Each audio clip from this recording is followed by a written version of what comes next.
Olá, queridos irmãos, uma boa noite, uma alegria poder retornar aos lares dos irmãos, participando com os irmãos desse momento de estudo da palavra. Nós estamos estudando o homem e eu quero convidar os irmãos para a leitura no livro de Gênesis, alguns versículos que vou destacar no livro de Gênesis. Os irmãos conhecem, apenas prestem atenção na leitura. No princípio criou Deus os céus e a terra. A terra, pois, e disse Deus, produz a terra ervas que deem semente e árvore frutífera que dê fruto, segundo a sua espécie, cuja semente esteja nele sobre a terra. E assim aconteceu. A terra, pois, produziu ervas que davam semente segundo a sua espécie, e árvore que dava fruto segundo a sua espécie, e viu Deus que era bom. Disse Deus, produza a terra seres viventes conforme a sua espécie. E fez Deus os animais segundo a sua espécie, répteis conforme a sua espécie, e viu Deus que era bom. Versículo 26. E disse Deus, façamos o homem à nossa imagem, conforme a nossa semelhança. Tenha ele domínio sobre os peixes do mar, sobre as aves nos céus, sobre os animais que se movem sobre a terra. Deus, pois, criou o homem à sua imagem, a imagem de Deus, a sua imagem Deus os criou, homem e mulher.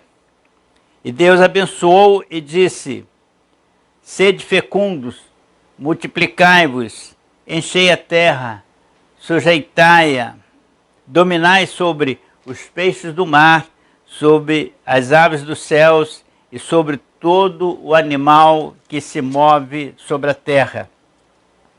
E viu Deus tudo quanto tinha feito e considerou muito bom, e foi à tarde o dia sexto. Nessa situação é que o tentador, Satanás, foi a Adão e o tentou. Era de se esperar que Adão resistisse à tentação e por decisão pessoal fosse obediente, pois tinha poder para tal, tendo em vista as condições favoráveis em que foi criado, bom, perfeito, santo. Mas tal não aconteceu. O homem cedeu à tentação e espiritualmente morreu. Imediatamente morreu, pois a comunhão com Deus se perdeu. Já aprendemos que Deus tem tudo sob controle e que tudo está debaixo do seu domínio, inclusive o próprio Satã. Aí então cabe uma pergunta, uma questão pode ser colocada. Por que Deus não impediu que Satanás tentasse o homem? Por que Deus permitiu que tal acontecesse? Inicialmente, isto para não ficar dúvida, quero afirmar a indiscutível verdade teológica que Deus não tem nenhuma culpa em relação ao fato de ter permitido Satanás ter tentado a Adão e este ter caído. Como já afirmei, a doutrina que trata da criação humana declara que Deus criou o homem bom e perfeito e que o homem desobedeceu, prevalecendo-se da liberdade que o poder do livre-arbítrio lhe conferiu, desprezando a orientação verbalizada pelo Criador, os sábios conselhos da palavra de Deus, e caiu. Isso ainda acontece hoje. O homem despreza o conselho da palavra, despreza a orientação de Deus e só se afunda no lamaçal do pecado. Deus, ao criar o homem e a mulher, concedeu-lhes independência individual e dotou-os do poder de optar entre o bem e o mal. Adão e Eva conheciam o bem e conheciam por informação quanto à consequência de conhecerem o mal. Conhecendo o mal, eles conheceriam a morte. Mas Eva voluntariamente caminhou até a árvore do bem e do mal, comeu o seu fruto e o deu também a Adão, e ele também comeu. Até a tentação, o homem não tinha vivido a experiência de opção. Não tinha tido oportunidade de escolher. Não havia sentido a sensação de ter que tomar uma decisão pessoal. Infelizmente, quando isso aconteceu, Adão e Eva erraram e foram reprovados, pois, não atendendo à recomendação do Senhor, quiseram conhecer o mal pela prática do mal.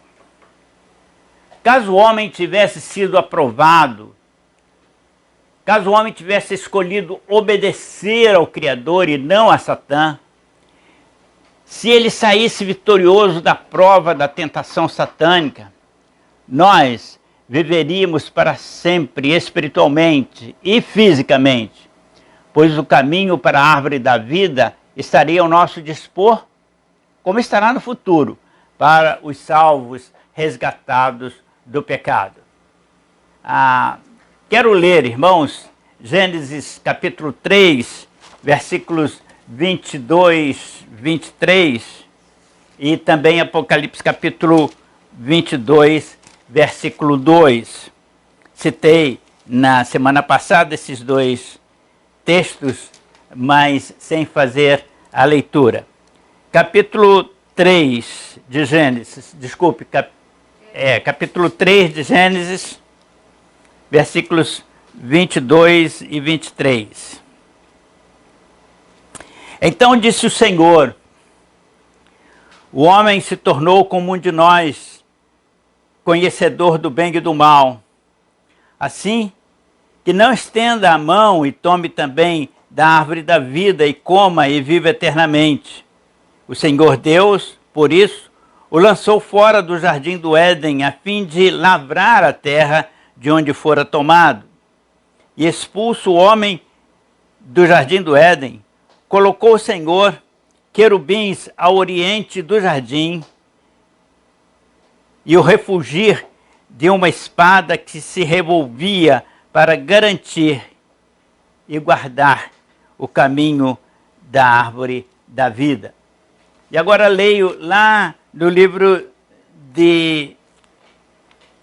do Apocalipse, capítulo 22, o versículo 2. Apenas os textos esses dois textos falam da árvore da vida, do passado e no futuro.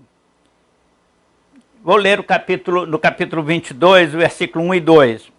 Então, escreveu João descrevendo a visão que tivera. Então me mostrou o rio da água da vida, brilhante como cristal, que saía do trono de Deus e do Cordeiro. E no meio da sua praça, de uma e outra margem do rio, está a árvore da vida, que produz 12 frutos, dando seu fruto de mês em mês, e as folhas da árvore são para a cura dos povos. A consequência da desobediência a Deus foi a morte.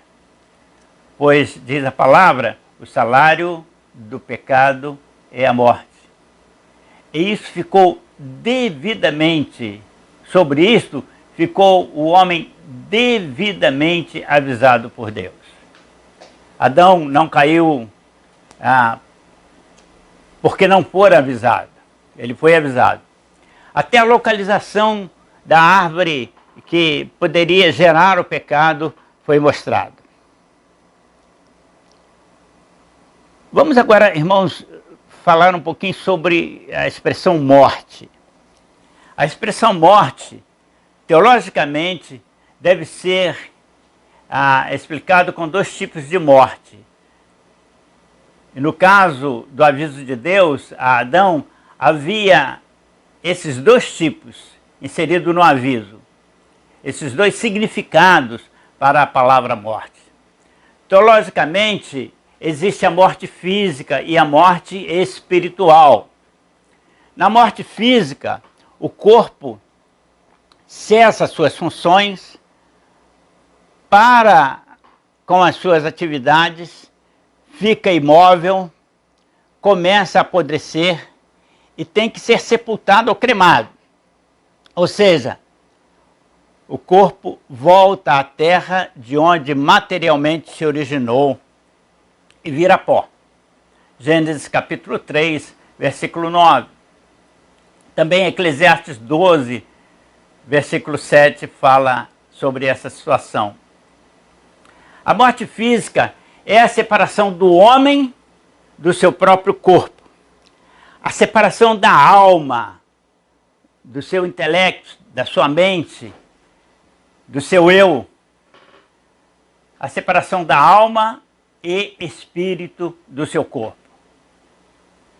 Foi a partir da desobediência de Adão e Eva que a morte física passou a fazer parte da história humana, pois foi-lhe obstruído o caminho para a árvore da vida.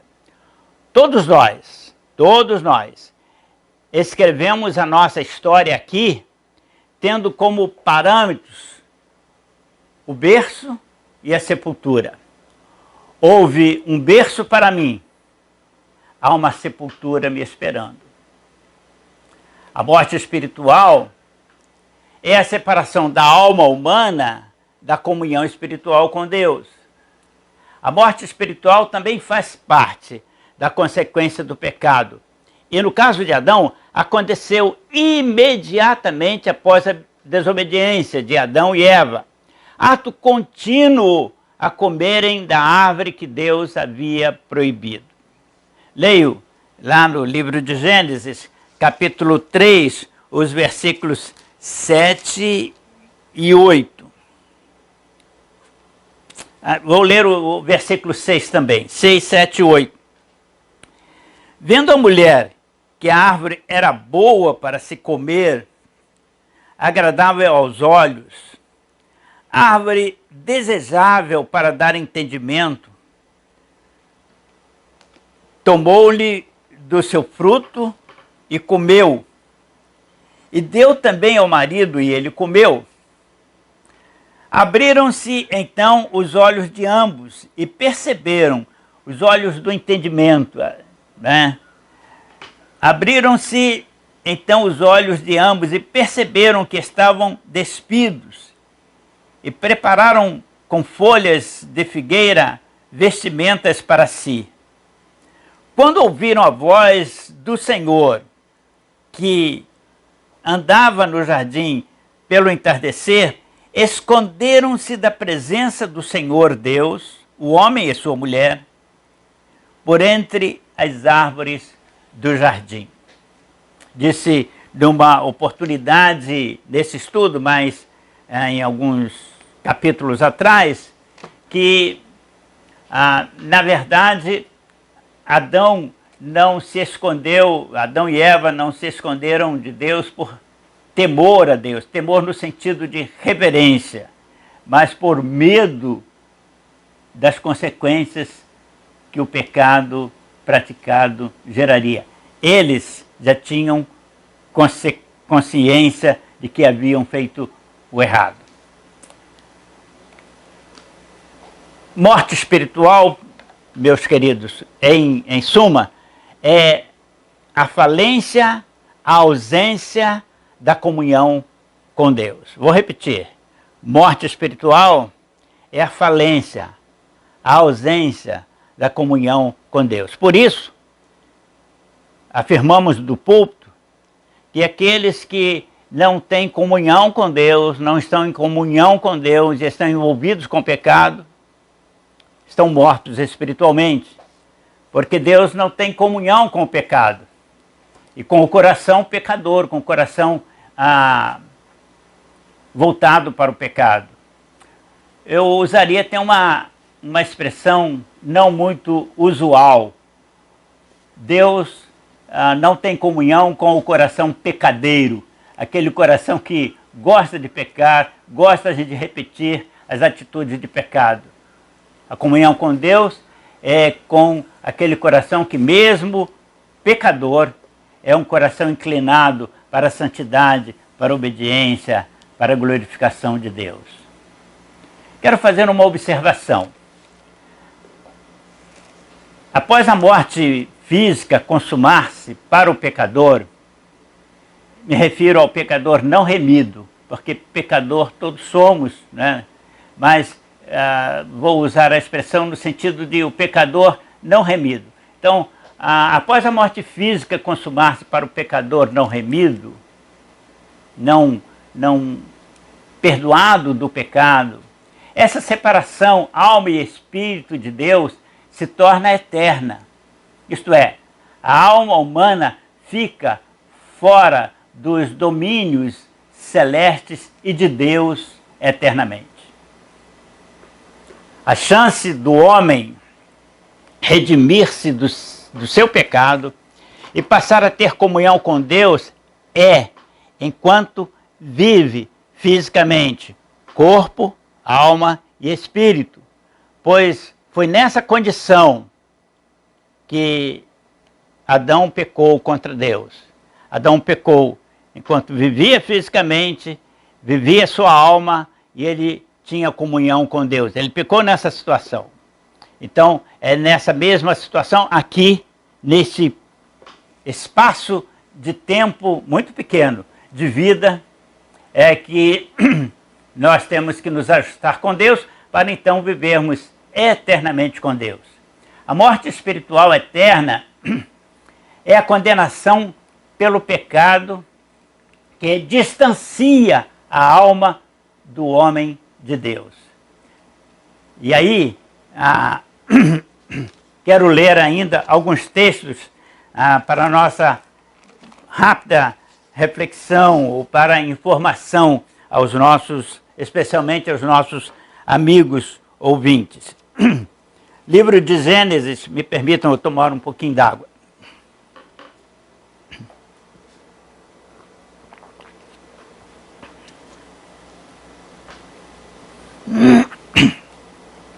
Me permitam, livro de Hebreus, capítulo 9, versículo 27. Hebreus 9, 27. Aos homens está ordenado, está estabelecido, está convencionado morrerem uma vez, vindo depois o juízo. Vou repetir. Ao homem está ordenado morrerem uma só vez, vindo depois disto o juízo. Agora, em Mateus capítulo 25, o versículo 41, esse versículo, a leitura que vou fazer agora, retrata a condição da alma distante de Deus na eternidade. Então dirá o Senhor aos que estiverem à sua esquerda. Isto é um texto de João, de Jesus, palavra do Senhor Jesus no sermão escatológico, fazendo referência ao futuro, ao nosso futuro, no dia do juízo final. Então está escrito: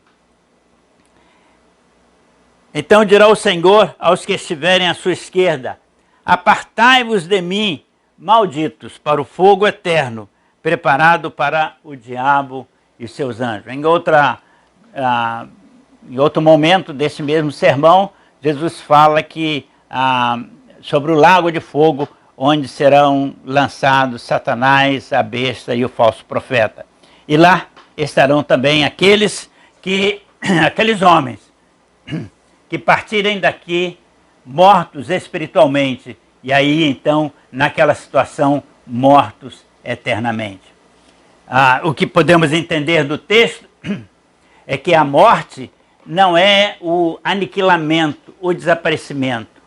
Nem eu, nem você desapareceremos eternamente.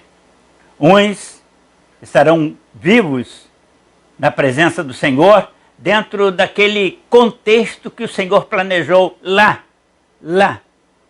quando preparou o Éden para Adão e Eva.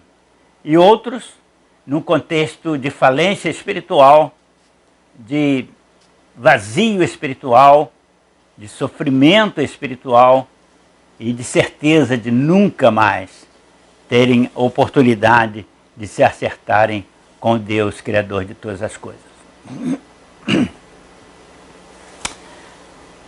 Precisamos, porém, fazer distinção entre pecado pessoal e o pecado da raça, pecado da humanidade. Porque lá, quando falei sobre Adão, a queda de Adão, eu disse que Adão pecou, e porque ele pecou, todos os descendentes dele pecaram, e dessa condição de descendente você está, então todos pecamos e destituídos fomos da glória de Deus.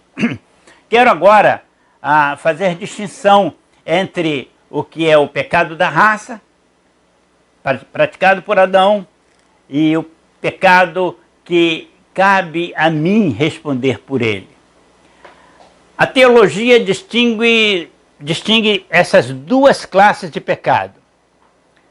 A raça pecou uma só vez, isto é, na queda de Adão, na queda do indivíduo Adão. A raça pecou ali. E ali então, com a raça pecou Adão, eu e você. Mesmo que tenhamos vindo à vida séculos e milênios depois. Mas na queda de Adão, todos nós caímos, porque somos gerados a partir dele.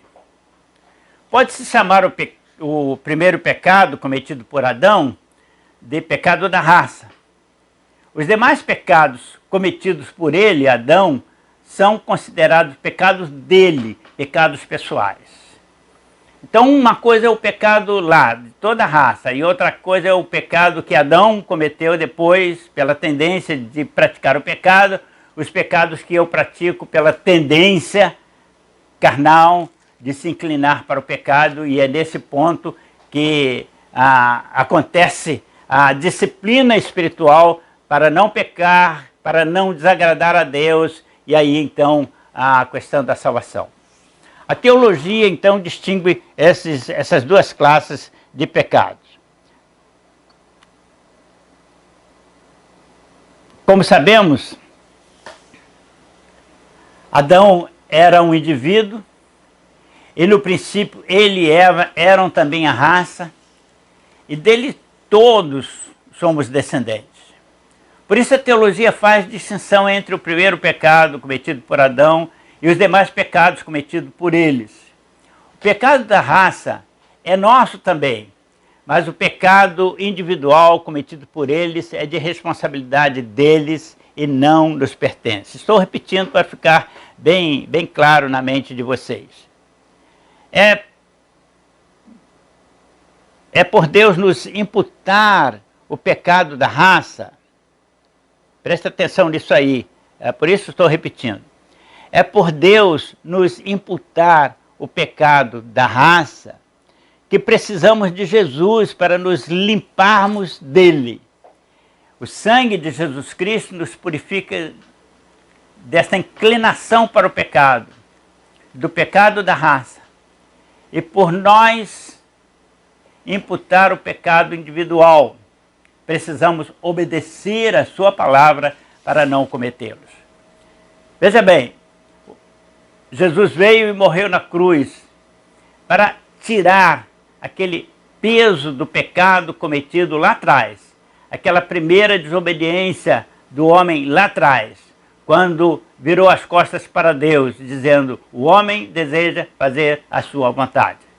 Aquele que crê e recebe Jesus como seu Salvador e confessa reconhecer aquele pecado, esse é perdoado, lavado, purificado, e ele precisa então, e somos perdoados e lavados de todo pecado, e então precisamos estabelecer o compromisso de não voltarmos, porque aí somos responsáveis pelos nossos atos, nossos pecados.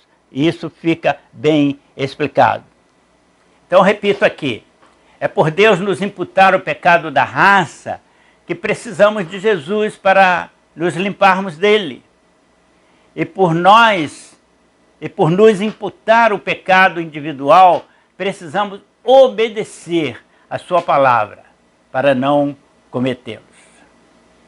As Escrituras afirmam que quem quer que nasça, já nasce com a natureza corrompida, e que mesmo antes do estado de consciência pessoal, a criança revela a tendência para pecar. Isso é nato, vem no sangue. E aí, o texto de Salmo 51, o salmista dizendo que em pecado ele foi gerado. Mas deve-se ressalvar que não há pecado individual antes da idade da consciência própria. As pessoas precisam chegar ao estado de responsabilidade própria. Se bem que nada tenhamos com o pecado pessoal de Adão e não tenhamos que responder pelos pecados pessoais dele, o pecado da raça é nosso também, pois somos seres integrantes da raça desde Adão. E então, temos que nos arrepender daquilo que nos toca como raça. Como fazer isso? Rejeitando pelo arrependimento os nossos pecados antepassados, os pecados dos nossos antepassados. Então, nós rejeitamos os pecados dos nossos antepassados, pedindo perdão por nossa inclinação pessoal para o mal e repudiando o pecado, nos comprometendo a não cometer pecados individuais e a ser santo como Deus é, e como Adão, e como Deus criou Adão originalmente. Por isso a palavra, né, do Senhor diz, numa recomendação do Senhor: sede santos como eu sou santo. Paro por aqui, continuo na próxima quarta-feira, e aí vou, na próxima quarta-feira, falar sobre a doutrina da salvação. Talvez repasse ainda alguma coisa disso que falei hoje, mas apontando na direção da doutrina da salvação. Que Deus abençoe a todos e que Deus possa permitir um perfeito entendimento a todos os irmãos. Oremos ao Senhor. Querido Pai, nós te agradecemos pelo teu grande amor para conosco, pela tua paciência, tua misericórdia, a tua benignidade, ó Pai. E apesar de termos em nossos antepassados nos desviado da tua presença, o Senhor tem providenciado o retorno à tua presença, a oportunidade de voltarmos a ter comunhão com o Senhor. E há um dia, Senhor, num futuro, podermos alcançar a árvore da vida e a vida eterna. Louvamos o teu nome, ó Pai, por conhecermos estas verdades.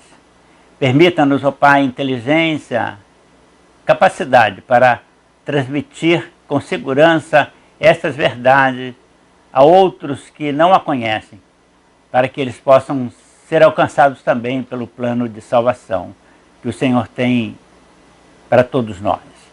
Abençoa-nos no restante desta semana, porção dobrada da tua graça aos queridos que nos ouvem.